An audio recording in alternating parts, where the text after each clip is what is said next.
institutions to really develop a product which could really help them fight this kind of a pandemic. That's the first kind of a proposition that I'm putting it across. However, having said that, I'm also convinced today, and based on a whole lot of data that I see from the DST, IBEF, that is the interministerial group that is there, and so the global kind of reports that are there, that over the last couple of years, India has really been growing up, both in terms of our spends and also in terms of the publications that we are having.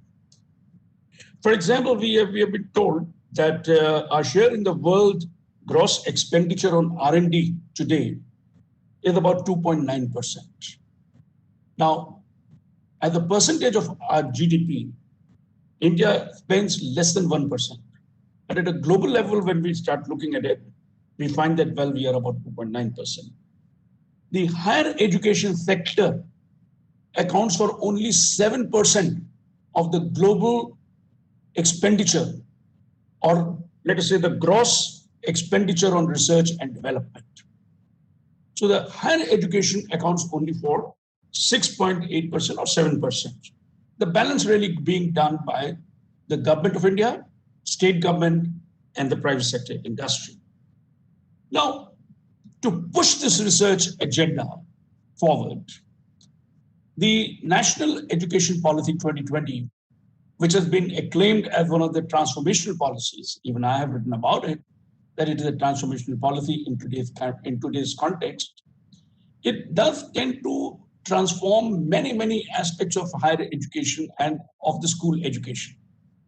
But let us just stick on to what we talk about it from the perspective of research. And before I really come to that also, let's take a look at it from the perspective of what is the kind of the goals that one can really make out of the NAP itself. One is very clearly that they want to improve the gross enrollment ratio from 26.3% to about 50%, which means that clearly there is a whole lot of an opportunity available for institutions to expand and grow. And that's what they're talking about it. The second is to strengthen the Indian higher education system. Very important. It is the strengthening of the Indian higher education system, for which a whole lot of changes have been projected in terms of the governance, and also in the form of, let us say, the research itself. And therefore, it talks about pushing the research envelope itself as another part and enhancing the graduate employability. But then this is what they're talking about it. Now, you should look at it from the research perspective, and I'll just put across four kind of pillars for us, or four buckets for us to consider as we really move forward. First is that the National Education Policy talks about a tiered structure of the Indian higher education system. Right at the highest level are the research institutions, whose primary focus has got to be research. And therefore, from that kind of a point of view, the goals of such a research institution have to be more in terms of taking the nation forward on the research index, on the innovation index itself. And possibly over the next 15 years, we are going to be seeing something happening arising out of it. We are not just merely going to be talking about the Indian Institutes of Science and, let us say, the IISER, or let's say the All India Institute of Medical Sciences, etc. But possibly tomorrow, it could even be many other institutions within the private sector also, who will really, by sheer strength of theirs in the research, may go over to become the research institutions in this country itself. So the tier one. The second tier is that of what we call it as the teaching universities. Now, this is going to be the second tier. And the third, which is the base, those are the autonomous degree granting colleges. Now, when we are talking about this teaching is kind of universities, it isn't just teaching, but they're talking about it from a composite university, that is the teaching and research universities. So therefore, even when we are going to be talking about teaching as a primary goal, research will have to be there. And therefore, from that kind of a point of view, we've got to be looking at it from the perspective of what is going to be happening around in these universities and how can we really improve upon it. The second provision is that of the National Research Foundation. The Government of India, in the budget speech, of 2019 have allocated 20,000 crore, which is about 1% of the GDP. Now, this is existing. This is over and above the existing mechanisms in the science and technology and the Ministry of Education and other ministries itself. So therefore, from this kind of a point of view, the NRF should really take the lead forward. The biggest change is that the discrimination that existed so far between public and private institutions, that has ceased to exist. The second big part of the NRF is in terms of the industry collaboration, the industry partnership that the government, that the national education policy is talking about it. And therefore, from that kind of a perspective, as I would talk about it, there's an urgent need today to think in terms of establishing the research parks and the technology parks on the lines that we have seen elsewhere, whether this is China, US, or any other places itself.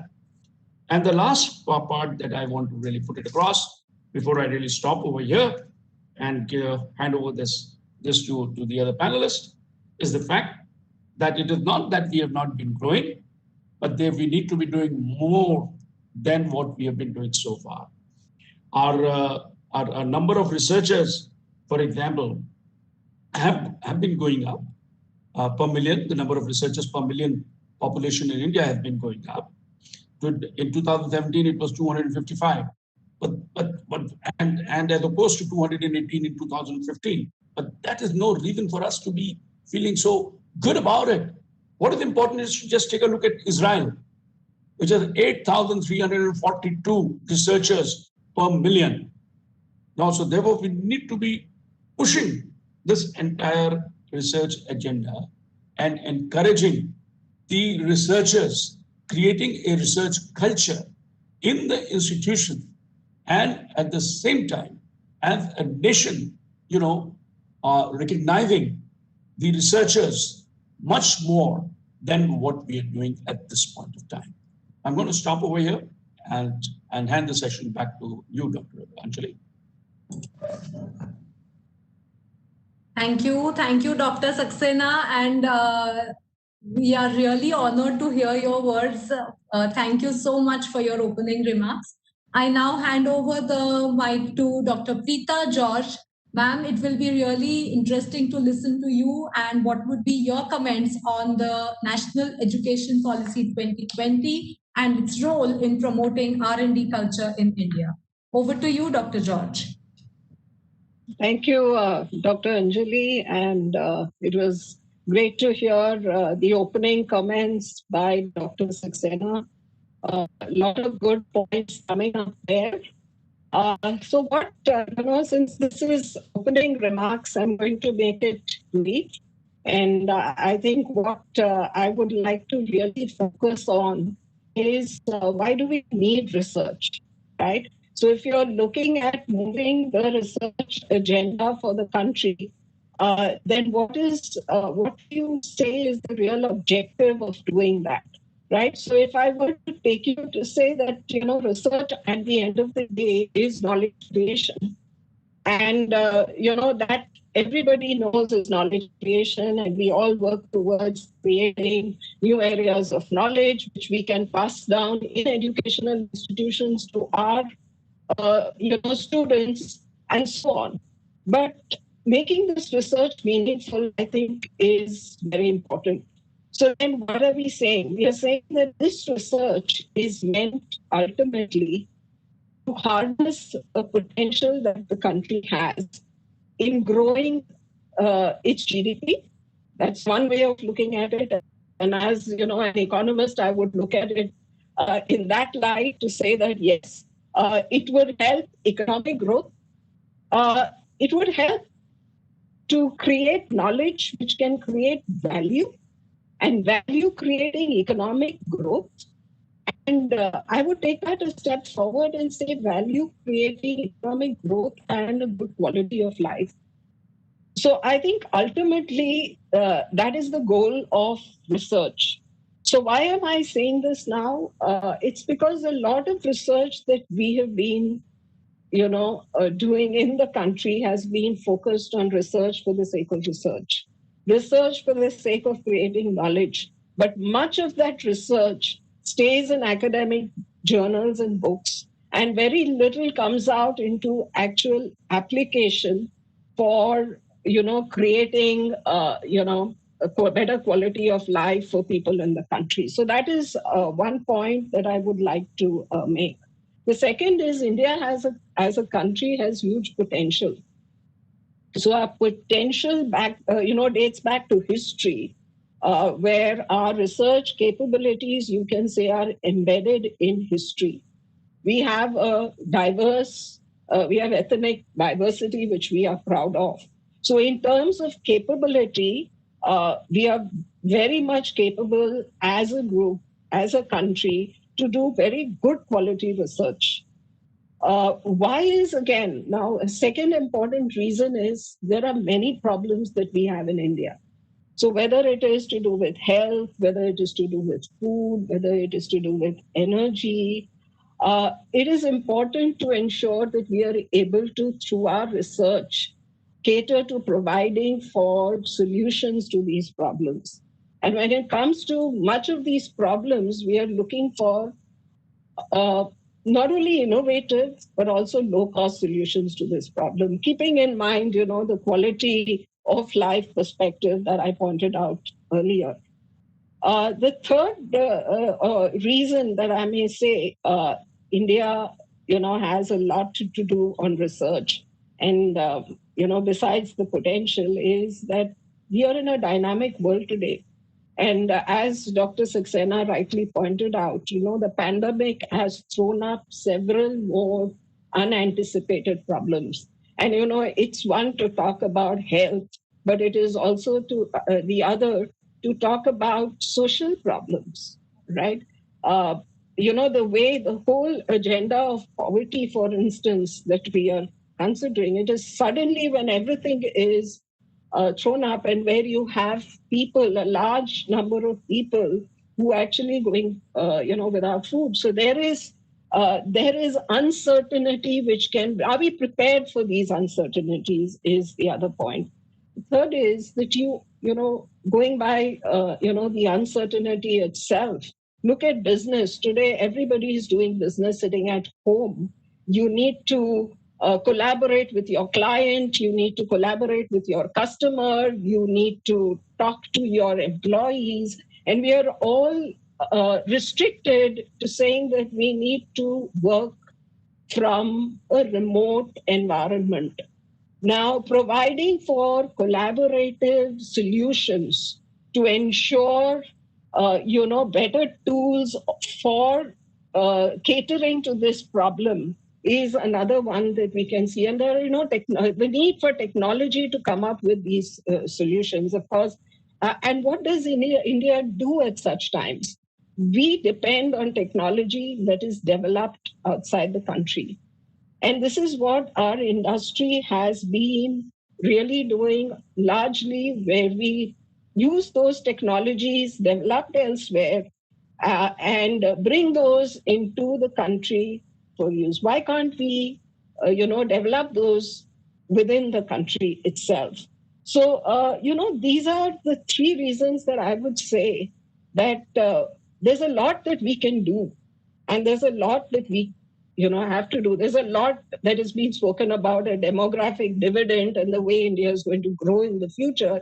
And I don't want to say, because there's been a lot written on that and said in many forums, but I guess, if you put all of this together, in a nutshell, what I can say is that there is potential that India has, there is a need, there is a scope to bring in new solutions.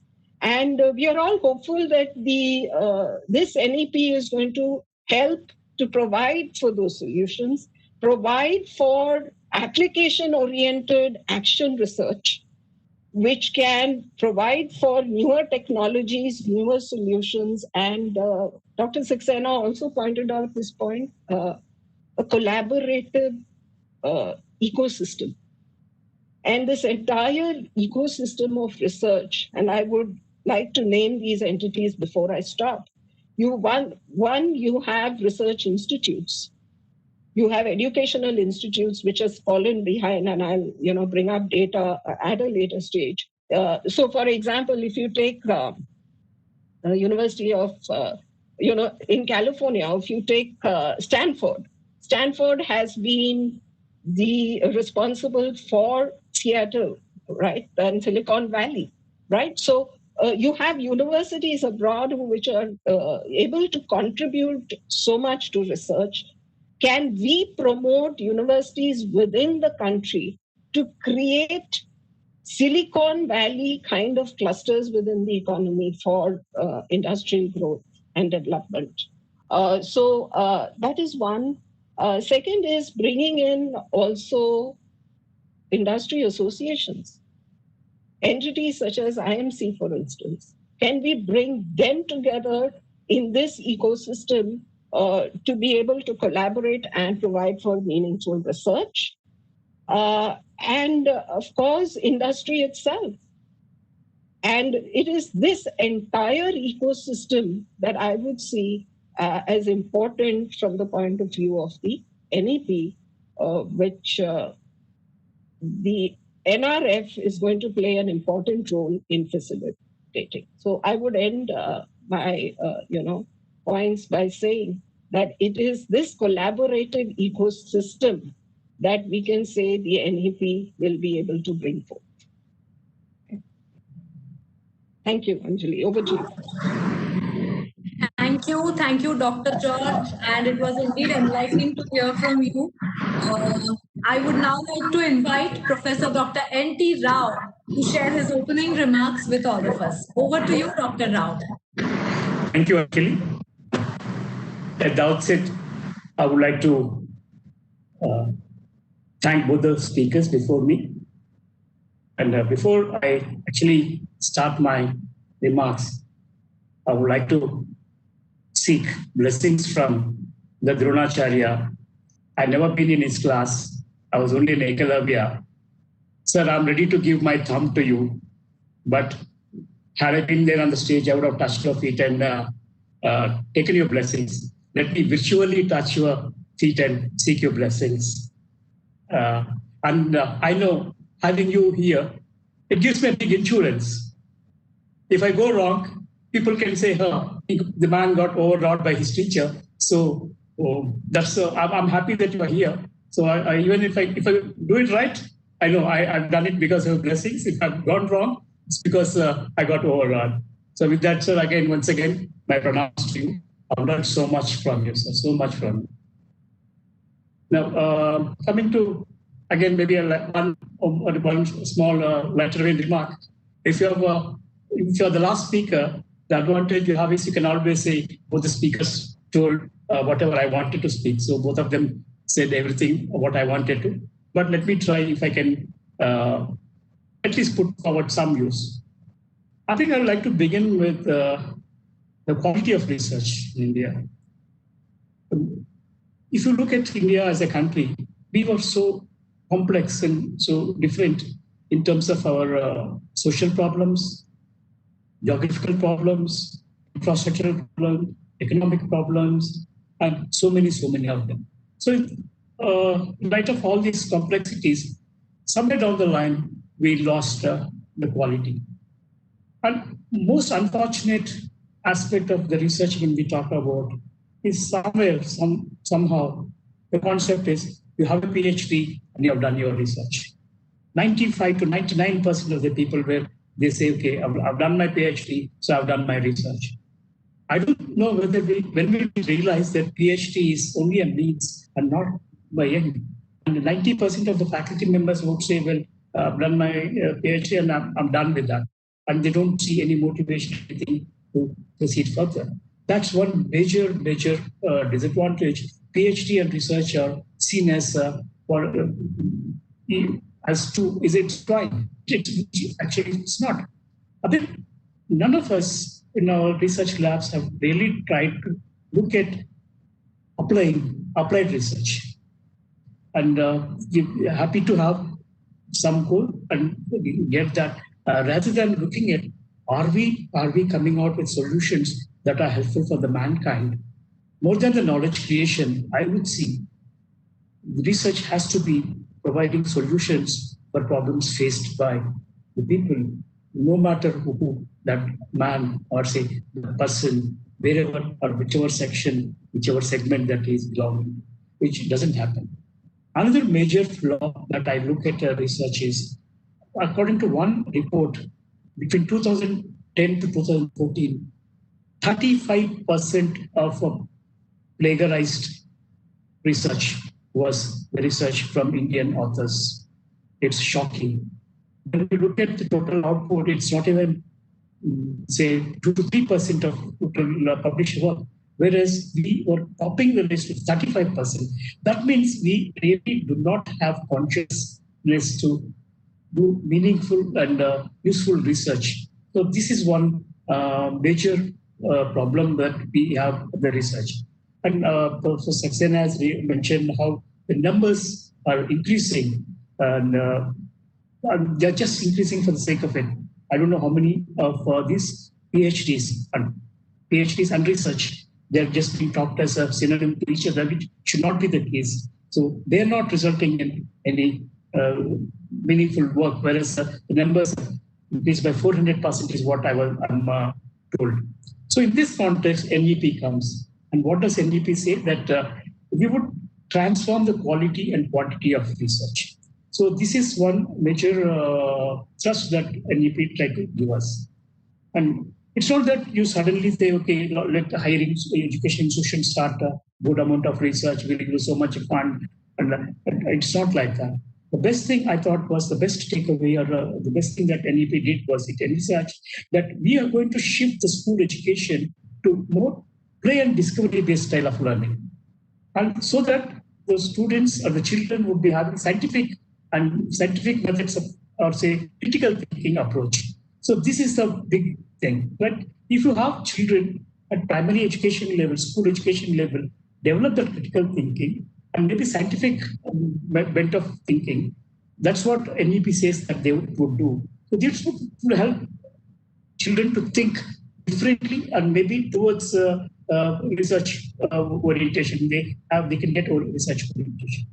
Of course, I think one of the first sentences it says that it's the NEP is going to tell the children what to, from the shift will be from what to learn, how to learn.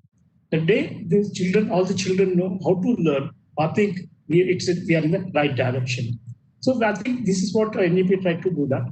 And along with that, the question was the session was, can NEP work towards improving research culture? So that way, NEP also suggested create-based courses for all the PhD students, and wanted to improve teaching learning by saying that no matter what area that the person is doing his PhD, he should necessarily be taking teaching, and he should be attending teaching lessons. So that would really help teaching as well as research. And the most significant one I would also say is it is emphasizing on PhDs in multidisciplinary and professional areas. And it specifically mentions healthcare, agriculture. This should be part of every university, no matter whether you're an engineering university or a liberal arts university or whatever. Some focus should be necessarily be there towards providing solutions in healthcare sector or agriculture sector.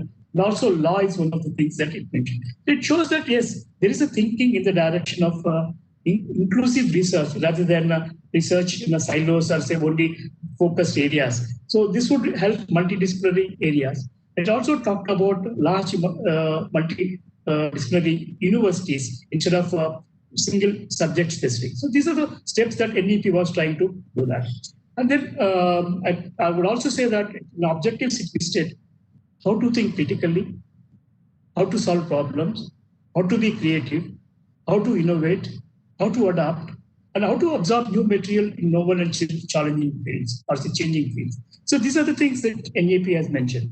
So if I look at NEP, whether it will be helpful in providing research culture, I think a few points I would say. I already mentioned that if the children, they are being asked to learn how to learn instead of what to learn. So that's one that would help.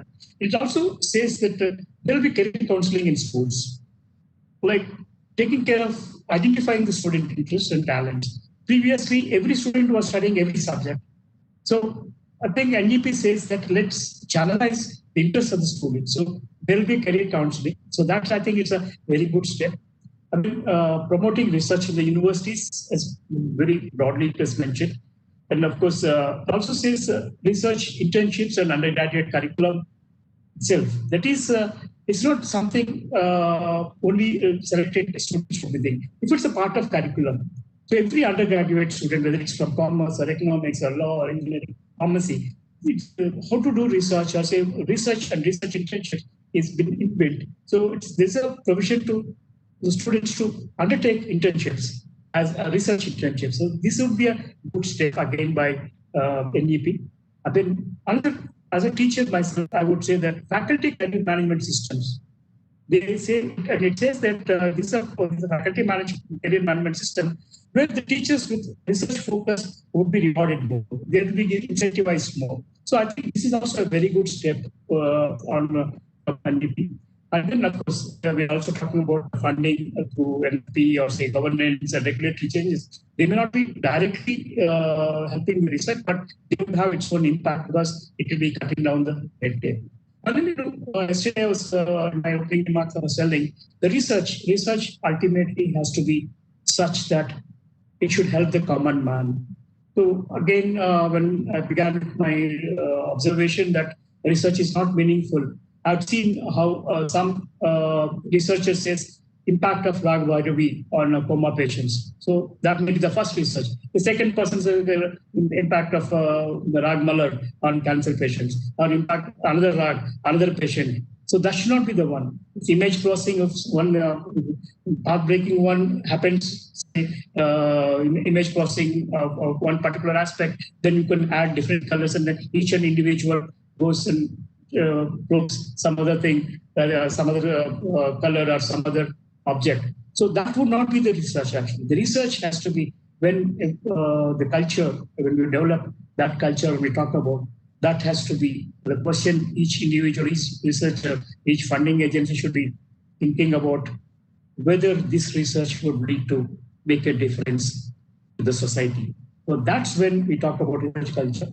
I don't know whether NEP would be answering all the questions of research culture, developing the research culture, but it definitely has laid down steps. Walking through those steps, I'm positive that it will be possible. But again, not many people say that the policies have already been there in many policies in many ways, but its implementation is the one which would be the solution. I think NEP, when it's implemented in its real earnest, in conjunction with the industry, then it would definitely help towards establishing research culture. So that's my take on NEP, whether NEP would be helping to establish research culture. Thank you. Thank you, Dr. Rao. Thank you for your insightful thoughts.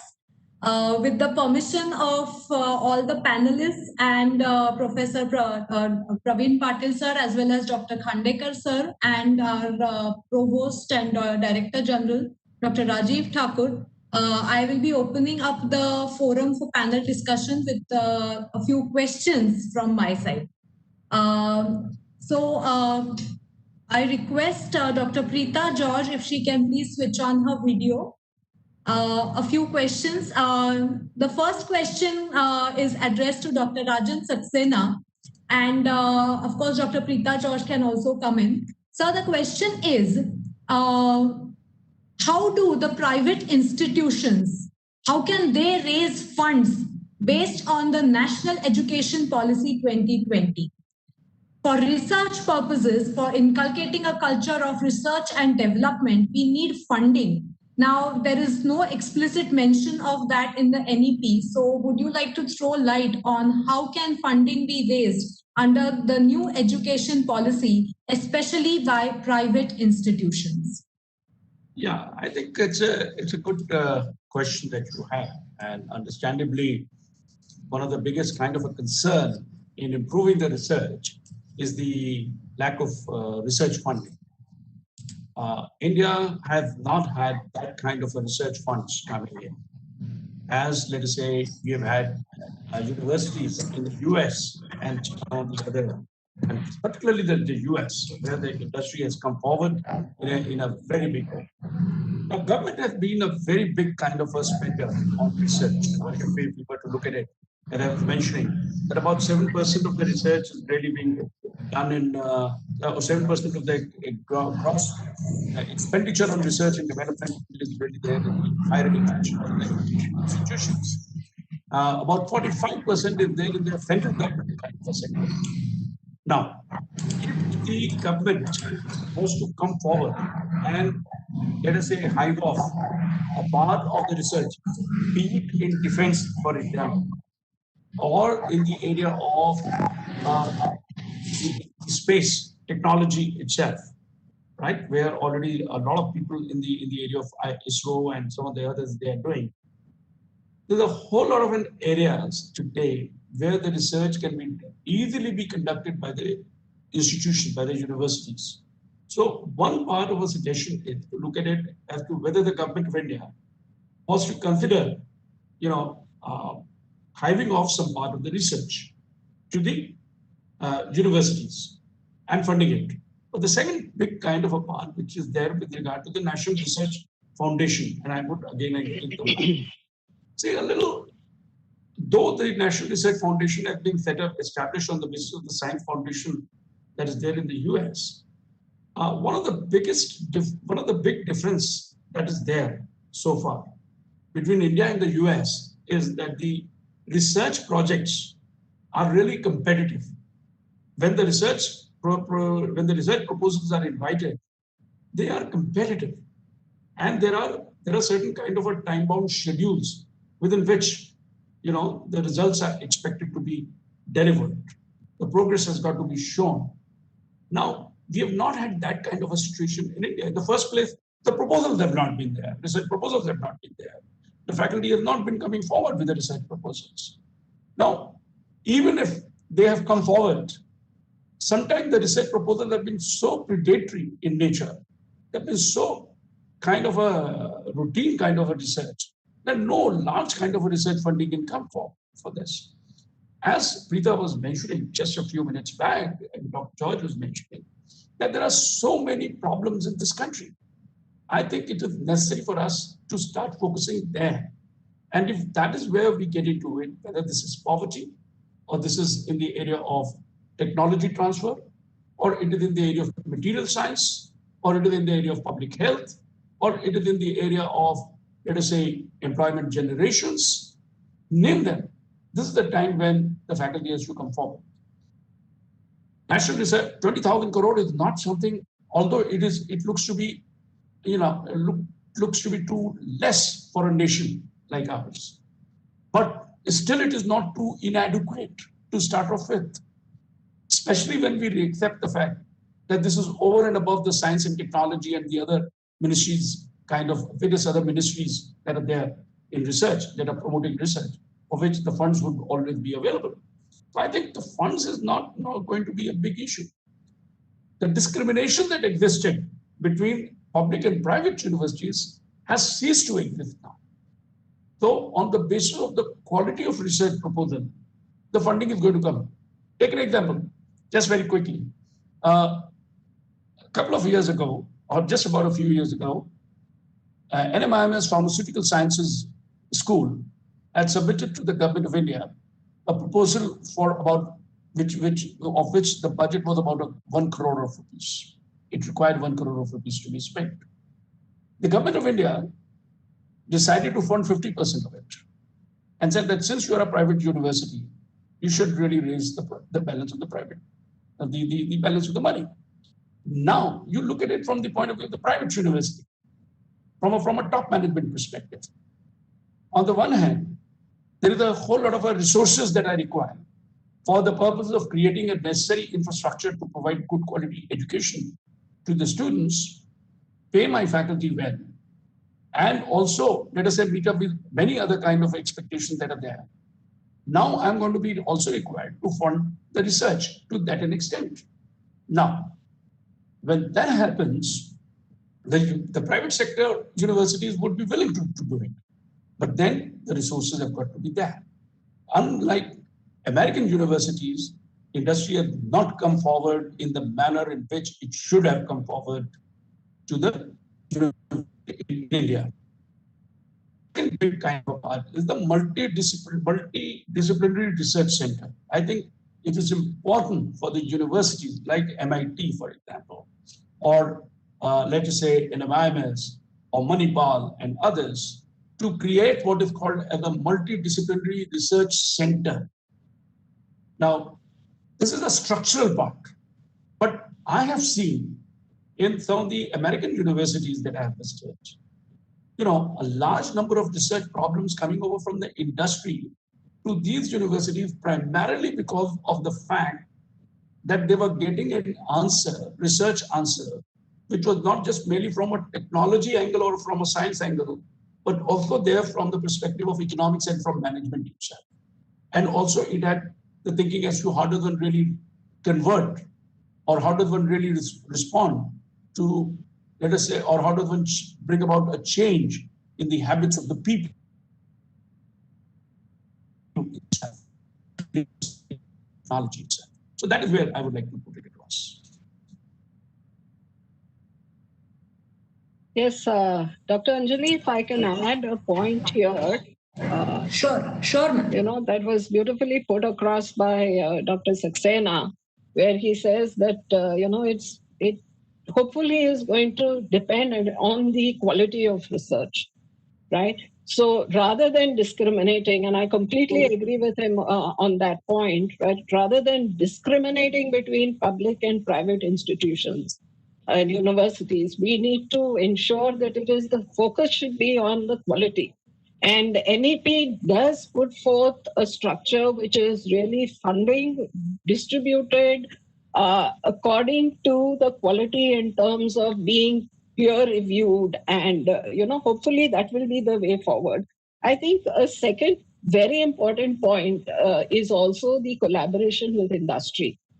And I think a role that private universities and institutions can also play is to ensure that they are able to collaborate with industry, given the collaboration in many other areas and partnerships that these universities would already have. But collaborate more in terms of research. Now, you would say, why is this then? Why do you need an NEP for this to happen? Right? You could have this collaboration anyway, even without an NEP. But if you remember in my opening comments, I mentioned that there is this entire ecosystem that we are talking about, right? So when you talk about a collaboration with industry, you would also talk about a collaboration with, say, an industry association. And, let us not undermine the role of such industry associations. Across the globe, there are several examples of how these associations have been instrumental in building specific industries. The Swiss watch technology is one such example. So the entire research that was done for the Swiss watches was initiated by the industry association in that region, and that is how you had this technology coming up in a big way, and they being able to excel and become the pioneers in that kind of technology. That's just one example, and there are numerous examples across the globe. So here you have the industry association. You would also need collaboration with the government, all right? And you would need to ensure that for this research to be conducted in a manner which is beneficial to everybody. It's not only to the industry per se, it is beneficial to society. It is beneficial for all the reasons that I mentioned in the past, bringing up useful solutions to problems. The role of the government cannot be undermined in this ecosystem, right? The kind of policies, the kind of incentives, the kind of sometimes subsidies that need to be given. So this collaboration between industry and academic institutions, which may take the lead for this kind of research, but you need the other entities within that ecosystems to also get into that partnership. So I think that is an additional point that I wanted to bring to the table here in the context of funding, right?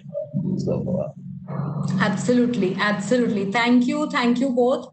The next question which I have is, while the NEP 2020 mainly focuses on providing skills through education, research and development infrastructure needs to be improved in our country. So while we are talking about collaboration between industry, academia, and government, one lacuna which we are facing right now is the gap in infrastructure. So I would like all the eminent panelists to please express your views on what are the possible solutions to improving or to reducing rather the infrastructure related gaps, and how do we address those issues. Can I take a lead? Yeah. Yes, Dr. Saxena. Yeah. I, I feel, and I was at that point of time when I was speaking, I lost the internet. Internet is continues to be also, you know, we live in Mumbai. I live in Mumbai, and we still have a problem. This is where the biggest problem of this country is. You know, there is the digital divide that we talk about. It exists right in the city itself. You know, the infrastructure gaps that are there. Anyway, from that, and let me not get into that. Let's talk about it from the perspective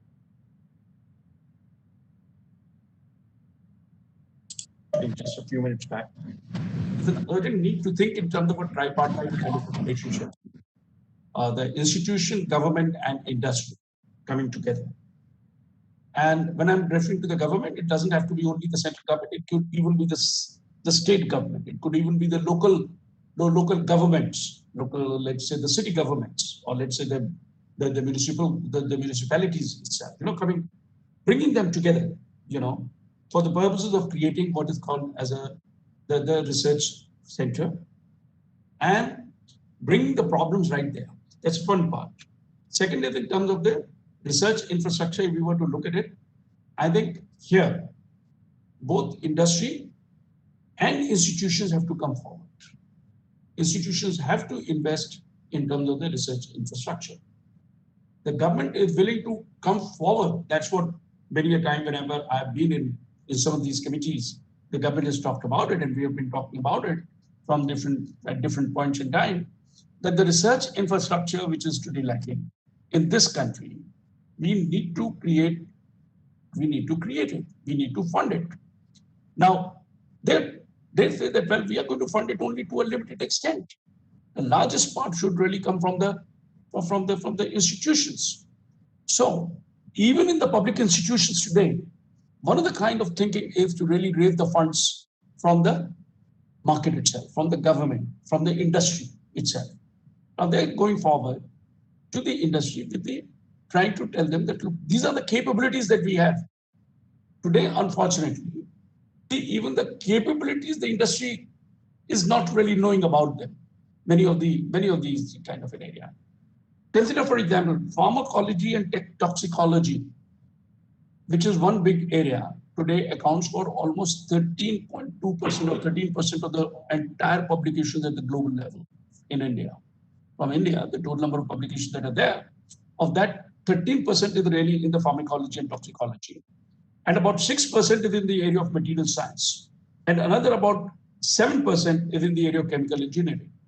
As you were to look at it, if this is what we are publishing at the global level, isn't it time for us to monetize that kind of a research? We need to consider this aspect of monetization of research through patents. For example, once you start doing the monetization, the industry comes forward. That's what my thinking is. So industry has to come forward and the government has to come forward. Alongside with it is also in terms of the fact that because unless and until these two players come forward, I don't think substantive research can really happen. Institutions by themselves, whether this is public or private, they'll never be able to fund the research to the level at which which is required to make an impact on the society itself. That's a limited point that I really want. Yeah. Dr. Anjali, I'd like to also add something here in the context of infrastructure. If we were to look at infrastructure, research infrastructure, and what the problems related to this really are, there are two problems which might look like they conflict with one another, but there are two problems that exist primarily in this area. One is to say that in some areas that infrastructure is inadequate, but in some areas they are also underutilized. And if I were to add a third problem, it would be the problem of being able to maintain it. Because a lot of this infrastructure also requires maintenance. Now, if you put all of these together, it can become a very costly affair. And underutilization, as you know, is also expensive, right? It needs a lot of funding. So it can be costly for any single institution to be able to bear. And that is also what Dr. Saxena said, that there has to be, a contribution from several entities. The Department of Science and Technology already has in place, they've already have initiatives. So one was the FIST, I'm forgetting the full form of it, but I can give it to you in a minute. But there is another initiative which was started in 2018, right? And though it had been rolled out, I'm not sure to what degree it has been completely in place or functioning. And it's a beautiful initiative called Scientific Research Infrastructure for Maintenance and Networks. Okay, Shriman, if you were to use the word, as a word rather than an acronym. And that is very interesting. The word that is striking here is a network.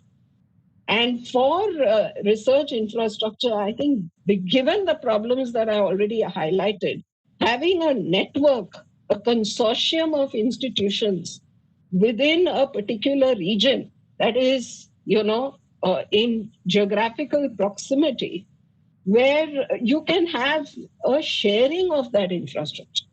And I think that is a beautiful initiative, which you don't need to reinvent that wheel. You just can integrate it with the NRF, and the NRF can carry this out and carry this forward, which I think will help a lot, whether it is in terms of bringing up new equipment, which is expensive, also ensuring the maintenance, and also ensuring the utilization of that equipment.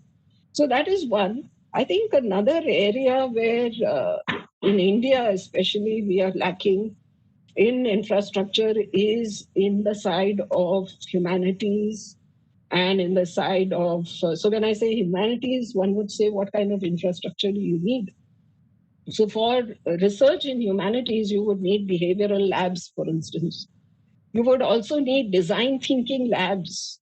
And many of these design thinking labs have to be tech enabled, right? So that also needs a lot. You need to have also D-schools which will facilitate that kind of, and those also require a lot of infrastructure.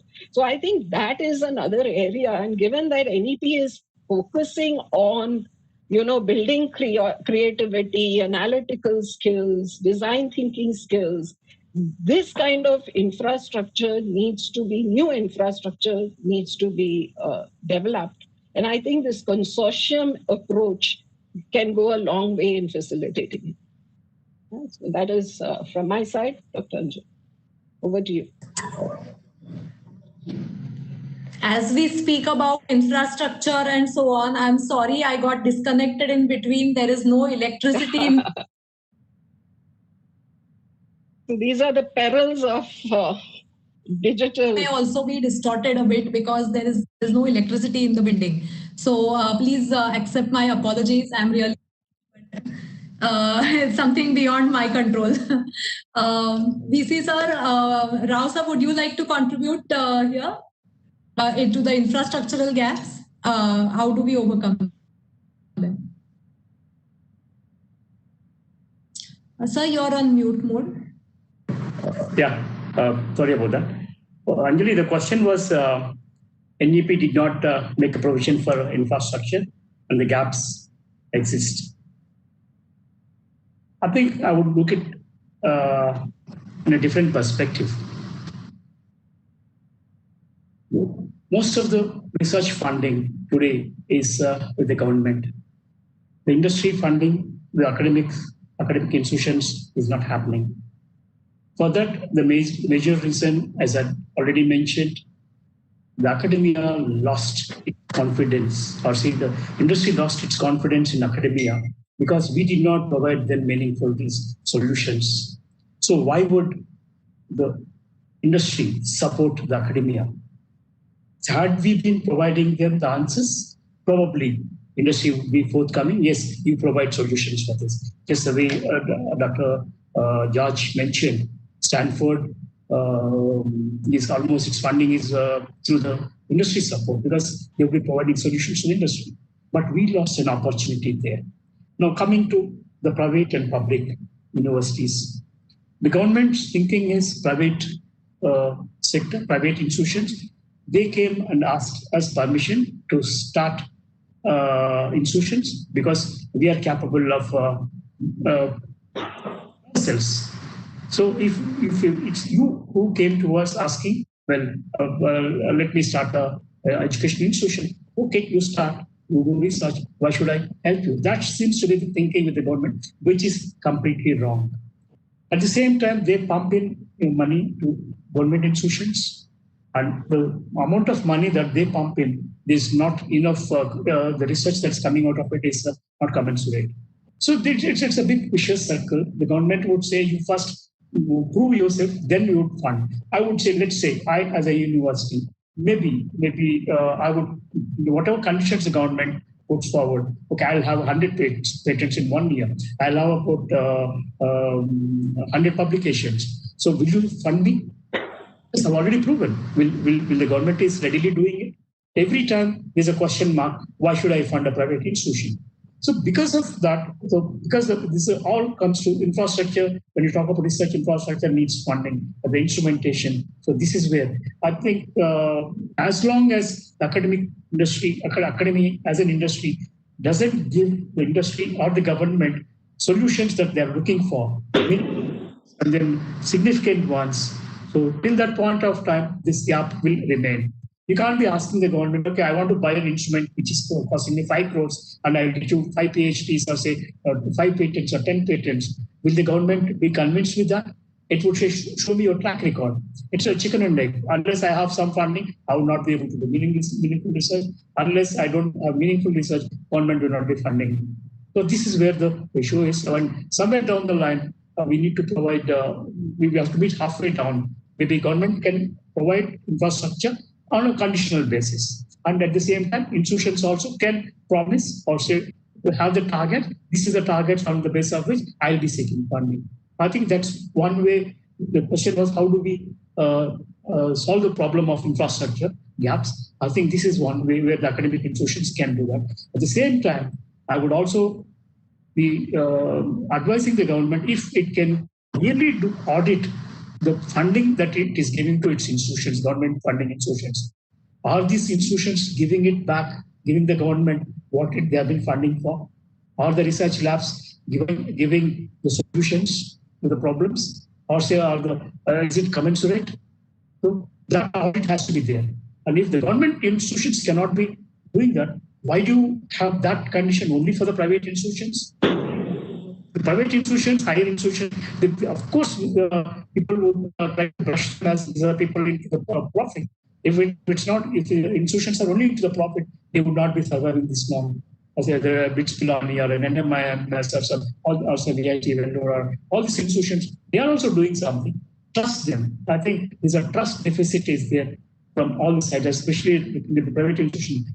The industry doesn't trust, the government doesn't trust, the public doesn't trust. So I think we need to earn the trust, even though, because the question is not about the top 5, 10 institutions, it's across when they paint all the institutions with the same brush. So this is where I think its onus is also on the institutions to convince the government, to convince the stakeholders, and also win their trust so that the infrastructure gaps can be bridged to some extent. That's my take on why there are infrastructure gaps. Thank you, Dr. Rao.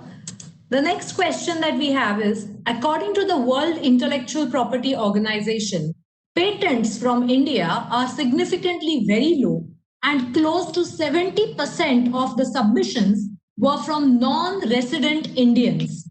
I would like to ask the eminent panelists, how does the NEP 2020 address this issue? Well, actually, if you were to look at it, we've been talking about NEP. NEP is not a panacea. Let's understand very clearly. NEP is just a policy that has been formulated. Now there are several provisions that the policy would have. And typically at a national level, when a policy like this education policy comes up, it has multiple kind of objectives with which it is trying to serve. It's a very many kind of stakeholders it is serving at a given point of time. But policy is as good as its implementation. So that's one part that I want to put it across. So let's understand very clearly. Is it that with National Research Foundation, which has been talked about it which is a specific kind of a structural response of the NEP to the research problem, whether this would really help us on the patent front is something that is a difficult kind of a proposition to say. Most important thing is to look at it, the implementation of the NEP. And the NEP implementation is not just merely at the central government level or at the state government level, equally it is at the institutional level.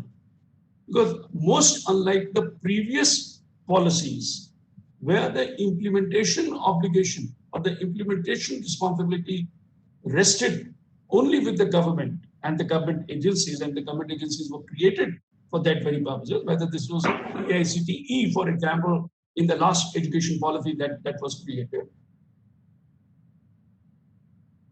Perhaps it is they understand that it is important for the institution to really create an implementation plan. Now, Dr. Rao just mentioned about it from the perspective of the audit. I think when I was referring to in terms of the competitive research proposal submission for the funding purposes, I think one of the kind of specific grounds or one of the parameters on which any kind of a output should be evaluated is one, the number of publications in top tier journals, whether this is the Scopus or let us say the social science index that is there, or let us say the National Science Foundation kind of which are there, the index that is there. Whatever the index that one is using in, the fact is that we got to really look at it, impact factor, we got to consider that. The second is in terms of how many patents are really emerging, particularly when it comes to the research in sciences and technology. Science and technology are the two areas from where the research must lead towards a patent filing. Now, a patent law today and the patent policies today, they also need to be corrected in a very big way. Even within the universities, the research policy need to encourage patent filing in the sense that, that the ownership should rest with the inventor. It should rest with those who have developed a business model or who have developed a product. That's what is the model worldwide. But the understanding is that if tomorrow the government wants to use it, that should be given free of charge. So similarly, when the industry comes forward, as a consequence of this research, if let us say a product gets developed and there is a proprietary kind of a character that is then developed, whether this is in the area of software, for example, or it is in the form of a tangible product. Like, say, for example, one of the 3D printing, in one of the 3D printing, for example, an organ being printed, for example, right? Now, you may have developed a wonderful kind of a product, you may have developed a wonderful solution, which could give you the patent. So you may really file for a patent. But then once the patent has been granted to you, it is in your name. But when the industry is wanting to use it, it should be given to the industry free of cost, or otherwise it has to be on the basis of the shared ratio, the sharing of the ratios, sharing of the let us say the income or the sharing of the profits that the industry would make in that itself. Many of the inventors in an American kind of a context have really grown on this basis itself. You should look at many of those billionaires and millionaires, from the academic world, from these universities, are those who have really been part of that. Now, one of the ways is really looking at it from the point of view of the incubation center alongside with that. So you look at the research park and the incubation center and build it up to the patent file. So I think the accountability, productivity measurement, and the policy which recognizes the interest of the inventor and gives inventor the importance itself. That's what I look at it. That's a way to take it forward. If I may add, Dr. Saxena, interesting points there. And I think there is a huge mindset change that is also required. So if you look at industry, Indian industry today, research and development is looked at more as cost centers. So even patent filing means it is a cost. So if you have to file the patent within the country, the cost may be low. But if you have to file a patent abroad, the costs are pretty high. So I think that mindset change for industry is very important to come in and say that there is a potential there where you should be able to, commercialize your patents in the best possible manner. If you want to even look at it from the point of view of, a benefit in terms of profit, right? And of course, as you rightly said, there has to be also use of that patent for other aspects which are, related to maybe the social sector or sustainability or so I think there is where both the academics, academic institutions, where, the ability to research and then look at the actual use of the patents, whether it is from, so a patent also gives a benefit in terms of saying that, the costs that have been incurred in the research and development, having a patent helps you to recover that cost. And I think that is fair to do because the incentive of putting that money, if you don't get funding and you have to put in your own money, then that becomes an incentive for you, right? So giving that, but at the same time to say that there is an opportunity also for commercializing patents, your ability to license your patent, earn a royalty on your patent, that also. So there I think is room for some bit of counseling, mentoring, to bring about the change in mindset. And, another point which is also important is that the whole change in education, which both of you, Dr. Rao as well as you mentioned, right from primary school, the very method of teaching and learning has to change. So building that curiosity, the analytical thinking. Today, children learn, there's a lot of rote learning, right? So children are, just learning rote, going, bringing it out, whatever they've learned in the exam without putting into use. Now, if you build that creativity and curiosity in the mind, I think slowly that ability to research, ability to come up with new ideas, the ability to innovate, but that's going to take so many years before we can, start bringing in that change from primary. So if you want to look at long term, yes, NEP implemented well. We start here today with primary, secondary, higher education. We move in that direction. I think here, along with some of these other changes that are being recommended, I think, we can pull up our patent data, number of patents, like Dr. Anjali said. China has 90%, which is done by residents.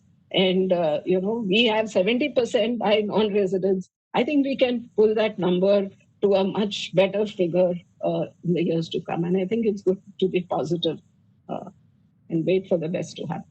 Yeah.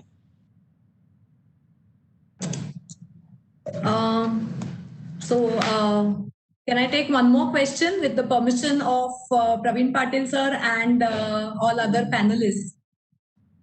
Yeah.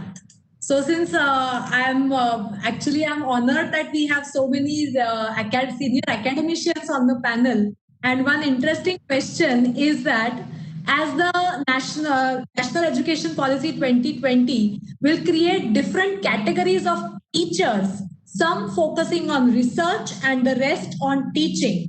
Will this categorization help in the teaching learning process, especially at the level of higher education, where the teacher is expected to be imparting knowledge that goes beyond the prescribed texts?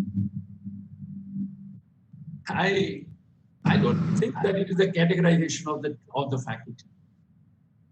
I don't think anybody is talking about categorization of the faculty.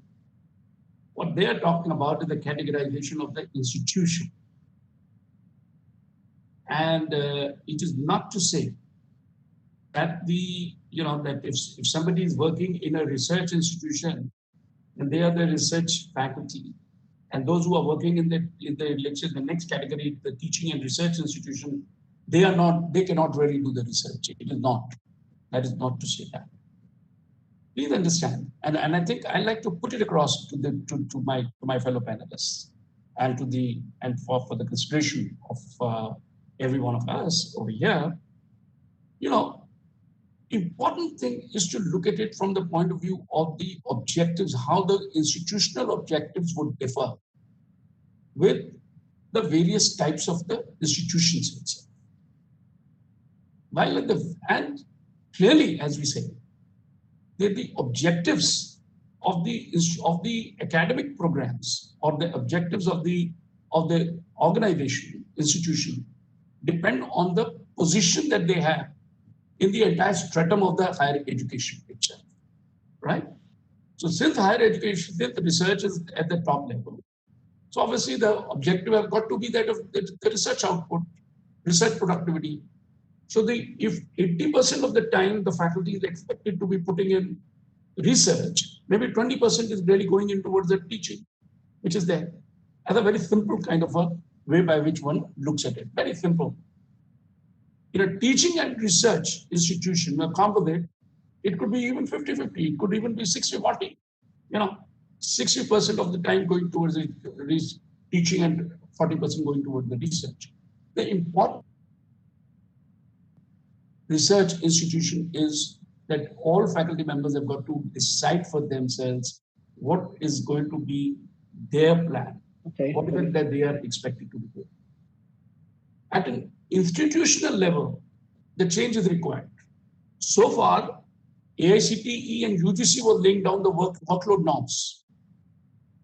In the new education policy, the workload norms are not being talked about. They have not been.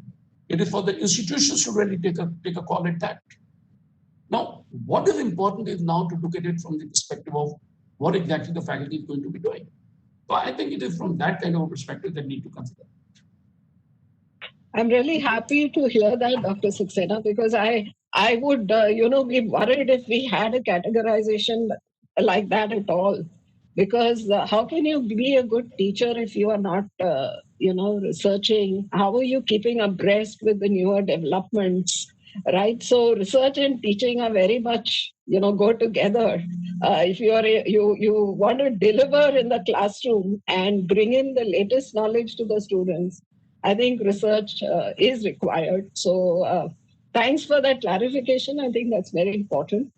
Second is, Dr. Anjali, even in a teaching institution, is, as you put it, or a teacher, there can be research in teaching aids, the way the pedagogy is changing, that itself is an area of research.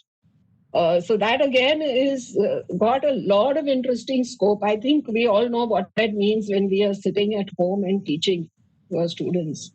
The kind of teaching aids that are required, the innovation that we are seeing is absolutely mind-boggling, which would have taken, a few years to come up. But this one pandemic of a few months have, brought in so much of innovation in teaching. So there again, that's research. And why should that not be counted as research in itself, right? So. Well, I would like to look at. I would like to look at this slightly differently. Probably somewhere down the line, the thinking would have been there may be some researchers who are dedicated and they would like to spend all their time in the labs, maybe come up with some products, and then maybe some come up with some. We do have, and I do hear a few researchers complaining to me saying we don't get time to do our research. If only we are allowed to do our research. Probably to incentivize them. Okay, if you have some section of people, maybe ask them to go for a dedicated research. In fact, if you look at the US universities, there's a clear categorization of teachers. Are you a teaching professor or are you a research professor? Universities do appoint the research professors. I think I was listening to some commentator, some expert, saying that the basic shift, if you look at NEP, the major difference from the previous ones and all this 60, 70 years and now is that we have been following the British system of education, whereas NEP has predominantly adopted the US system. So I think that's where I thought they thought they would give encouragement to research professors. I would go with Professor Saxena when he said it's the institutions which would be research professors, research institutions or teaching institutions. The question, Anjali, you said was how will be the difference between the teaching and research? So it's not that the teachers cannot do research or researchers cannot do teaching. They would definitely coexist. But in the event, some faculty member, maybe 10%, 20%, will focus on the research, be it, and let's encourage them. It's a step towards promoting research is what I thought I interpreted that NEP. And NEP is a document which anybody and everybody can have its own interpretations. So exactly. It's a Gita where people say Gita can be any which way. So NEP also is coming out to be a document which everybody can interpret their own way. But this is how I saw it actually.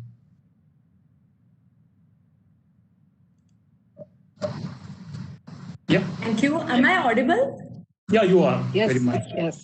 Yes. Well, thankfully, the electricity has been restored now, so I can see myself. We can see that. Thank you all. Well, moving ahead now, I would just like to state at the end that the new education policy aims to facilitate an inclusive, participatory, and holistic approach, which takes into consideration field experiences, empirical research, stakeholder feedback, as well as lessons learned from the best practices. It is a progressive shift towards a more scientific approach to education. The prescribed structure will help to cater the ability of the child, stages of cognitive development, as well as social and physical awareness. If implemented in its true vision, I'm sure the new structure can bring India at par with the leading countries of the world. I would like to thank all the panelists for sparing time today from their busy schedule and joining us today. Before I hand over the mic to Pranima ma'am, I'd request all the panelists to please switch on their videos so that we can capture this moment and save it in our memory. I request all the eminent panelists, Dr. Rajan Saxena sir, Preeta George ma'am, Ram sir, as well as all other panelists to please switch on their video so that we can capture this wonderful moment. Thank you all for joining. Nilesh, can you please confirm once the photograph is taken? I request Nilesh to please take the photo. It's done, ma'am. Thank you. Thank you so much. Over to you, Pranima ma'am. Thank you so much. But before concluding the session, I would request Mr. Praveen Patil to give his concluding remarks before we officially declare the session over. Thank you, Dr. Anjali. Thank you, Dr. Bakshi. A very good evening to one and all. It has been a pleasure to listen to a very esteemed panel today. Dr. Rajan Saxena, Dr. Preeta George, and our own Dr. N.T. Rao. Sirs, it was a wonderful session, and I told Anjali just yesterday evening that I'm giving you a very important responsibility, and you have to moderate a session in which your boss will be there, and not it doesn't end there. We're going to have his boss also, you know. So I must say, Anjali, good job done. And sirs, listening to you was absolute your words of wisdom. I mean, that's been a great learning for us. All I want to share is, sir, all the inputs that we receive from all the panel speakers. We're going to be going to about 11 cities across the country. We are going to be talking to almost about over 150 eminent personalities such as you, and all the pearls of wisdom that we will collect. We will be preparing a white paper which will eventually go to the government of India, and we will make sure that the efforts taken by you will not be down the drain. I mean, there's certainly a lot of constructive work which will go into making out of this initiative that has been taken by Indian Merchant Chamber. I want to thank Mr. Rajiv Poddar, President IMC, Shri Rahul Karad, Executive President, MIT World Peace University, and Chairman of the Knowledge Committee of Indian Merchants Chamber. I would like to thank the CF team. I would like to thank Dr. Prasad Khandekar, who is the Chairman of the Organizing Committee of INDCON 2021. Dr. Anjali Sane for today's moderation, Dr. Babchi for hosting the event today. A wonderful job done by everybody team. Thank you so much. It was great having you over, sirs, for the session today. And we look forward to keeping in touch and coming back to you every time we think we need your pearls of wisdom. Thank you very much for joining us today. Thank you so much, dear audience. Praveen, can I come in? Praveen, can I come in for a moment? Yes, sir. Yeah, I think I would like to thank the chamber. I was told that Mahatma Gandhi was a member of this chamber. I'm touched. I still can't believe. I still have the goosebumps that I am speaking on the forum which Mahatma Gandhi was associated with. I think I can take this to my grave. So thanks very much for this opportunity to all of you. Thank you, Praveen. Thanks for considering me. Thank you, sir. It was an honor to have you, sir. Thank you all. Thank you very much. Thank you so much, all the attendees. Please join us tomorrow for day 3 of INDCON 2021. We have a very interesting session coming up at 10 a.m. It is on best practices in R&D, India and other top 10 countries in R&D. So we look forward to attending this session. See you all tomorrow sharp at 10. Thank you so much. Take care. Stay safe. Thank you, Dr. Babakchi. Thank you, everybody. Thank you.